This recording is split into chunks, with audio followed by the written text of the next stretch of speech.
Hi friends, ఈరోజు మనం fruit salad ఎలా చేసుకోవాలో చూద్దాం. ముందుగా స్టవ్ వెలిగించి దాని మీద ఒక గిన్నె పెట్టుకొని అందులో పాలు పోసుకోవాలి.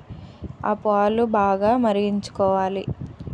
ఆ పాలు మరిగిన తర్వాత కొన్ని చల్లని పాలలో కస్టర్డ్ పౌడర్ని వేసుకోవాలి. ఇది మేమైతే వెనిలా ఫ్లేవర్ తీసుకున్నాము. చాలా ఫ్లేవర్స్ ఉంటాయి, ఇవి తీసుకోవచ్చు. ముందుగా చెప్పినట్లుగా కస్టర్డ్ పౌడర్ని చల్లని పాలలో వేసుకొని ఉండలు లేకుండా బాగా కలుపుకోవాలి. అలా ఉండలు లేకుండా కలుపుకుంటే వేడి పాలు బాగా మిక్స్ అవుతుంది. అది మేము ముందు వీడియోలో షార్ట్ వీడియో పెట్టిన దాంట్లో అయితే అందులో ఫ్రూట్స్ కట్ చేసాము. ఆ వీడియో అయితే ఇందులో లేదు, షార్ట్ వీడియోలో ఉంది. పాలు అయితే బాగా మరిగినాయి. ఆ పాలు బాగా మరిగినాయో లేదో చూసి ఆ పాలు అయితే చిక్కగా అవ్వాలి. అది అయిన తర్వాత మనం ఇప్పుడు ఇందులో పంచదార వేసుకోవాలి. 2 స్పూన్లు వేసుకోవాలి.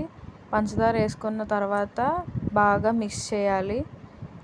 అది బాగా మిక్స్ చేసిన తర్వాత ఇందాక మనం తీసుకున్న కస్టర్డ్ పౌడర్ని మిక్స్ చేసాం కదా చల్లని పాలలో, అది ఉండలు లేకుండా బాగా కలుపుకొని ఆ పాలలో వేసి బాగా మరిగించాలి. దాన్ని బాగా తిప్పుకొని అది మరిగిన తర్వాత అది ఎప్పుడైతే చిక్కగా అవుతుందో అప్పటి వరకు బాగా మిక్స్ చేయాలి. అది చిక్కగా అయ్యే వరకు బాగా కలుపుకుంటూ ఉండాలి. అలా చిక్కగా అయ్యేంత వరకు బాగా తిప్పుకోవాలి.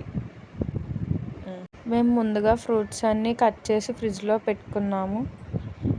యాపిల్, బనానా, ద్రాక్ష పళ్ళు, పైనాపిల్, మ్యాంగో ఇవన్నీ పక్కన పెట్టుకున్నాము. మిక్స్ చేసిన కస్టర్డ్ మిల్క్ని ఒక 10 మినిట్స్ వరకు ఫ్రిడ్జ్లో ఉంచుకోవాలి.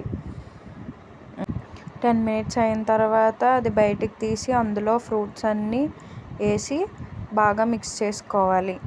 మీకు కనుక మా ఛానల్ నచ్చినట్లయితే లైక్ చేసుకోండి, షేర్ చేసుకోండి, కామెంట్ చేయండి, అలాగే సబ్స్క్రైబ్ కూడా చేసుకోండి. నిన్నైతే ఫ్రూట్స్ కట్ చేసిన షార్ట్ వీడియో అయితే పెట్టాము, అది కూడా చూడండి. అలాగే ఈ వీడియో నచ్చినట్లయితే సబ్స్క్రైబ్, లైక్ మాత్రం చేయడం మర్చిపోకండి.